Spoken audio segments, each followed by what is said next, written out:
We moved into my grandparents' house in 2016 when they decided to downsize.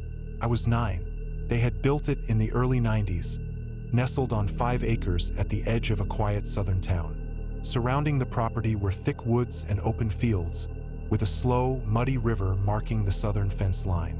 On 2 sides, our land bordered the property of our only neighbors.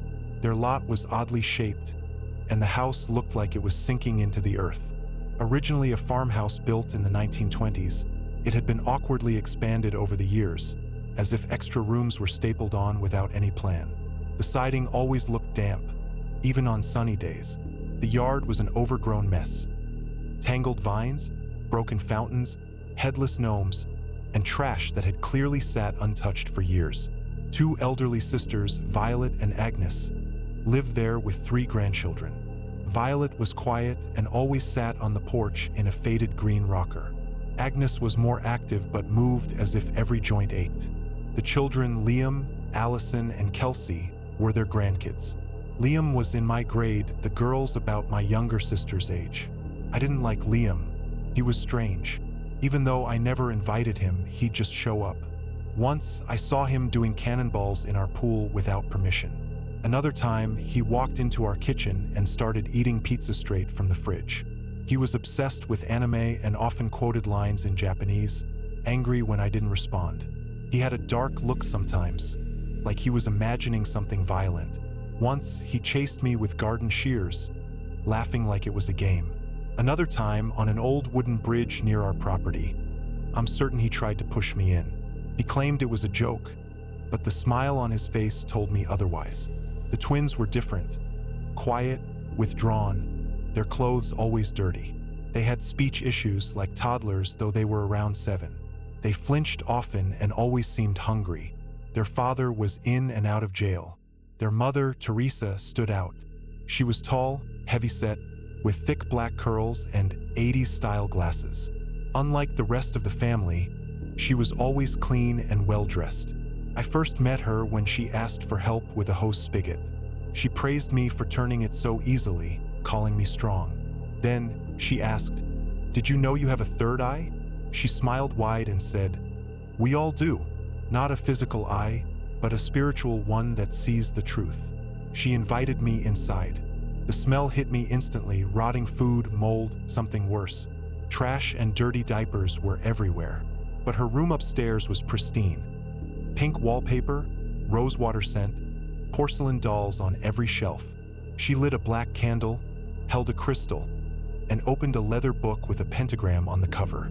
Symbols were carved and drawn all over the room. I felt sick. I made an excuse and ran home. In 2019, Agnes died of a heart attack. The family barely reacted at the funeral, except for one woman, sobbing loudly in the second row, ignored by everyone. That same year, Liam vanished. Rumor was he tried to hurt one of the twins and was institutionalized. My parents sat us down and made it clear we were never to go near that family again. Eventually, they all moved away, leaving Violet alone. She passed in 2020. Months later, her house was auctioned off.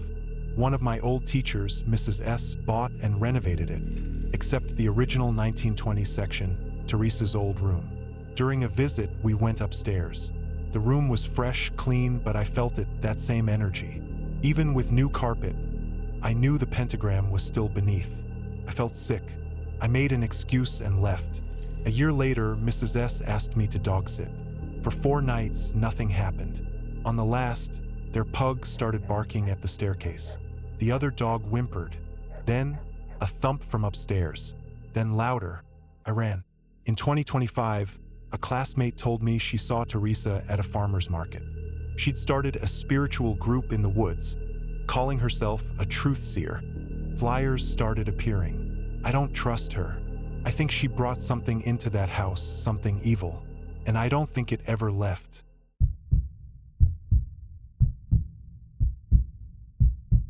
My name is Keegan. I live in Michigan with my parents. High school was decent. I had good friends and spent a lot of time at the local community center playing basketball. One of my closest friends was Clayton. He was a grade below me and we used to hang out weekly. My dad even took us to a Pistons game once. Clayton was thrilled. But as I got older and busier with driver's ed and work, things changed. Clayton started taking it personally when I couldn't hang out. If I said I was busy, he'd get upset, sometimes angry. I started lying just to avoid confrontation. One day, I didn't reply for a while. Later, I saw he had removed me from Snapchat. I asked him why, and he accused me of lying. Then things escalated. One evening, he showed up outside my apartment. Didn't say a word, just stared and left. After that, I turned off Snap Map. A month passed. Then I got a message from my friend Nick. He said Clayton had pulled a knife on his ex-girlfriend and assaulted her. I immediately blocked Clayton on everything. He messaged me nonstop asking why. I said I needed space, just an excuse to disappear. One night, while home alone, I heard a knock. No one was there. I figured it was a prank. But later, looking out my window, I saw him, Clayton, standing outside. In his hand was a knife. I yelled at him to leave. He refused. I threatened to call the police. He ran before they arrived. I haven't seen or heard from him since, but I'm convinced he meant to hurt me. Maybe worse. That night still haunts me.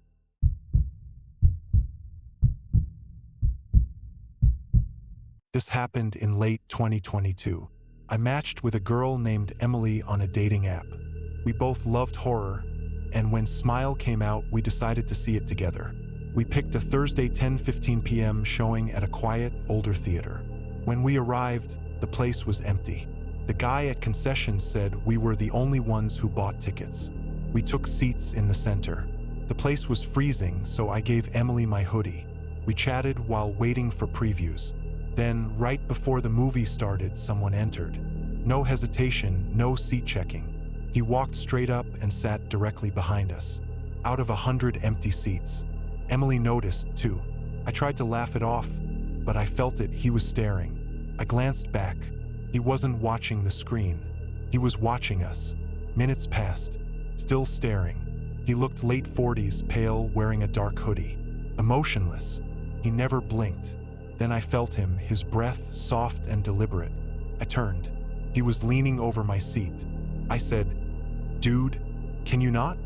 No response, just leaned back. We moved to the front row. Not ideal, but safer. Midway through the movie, we heard steps. He moved down the aisle, then back up. We left, told the counter guy what happened. He sighed and said, "Again." Apparently, this man had been doing this for weeks. I asked why they hadn't kicked him out.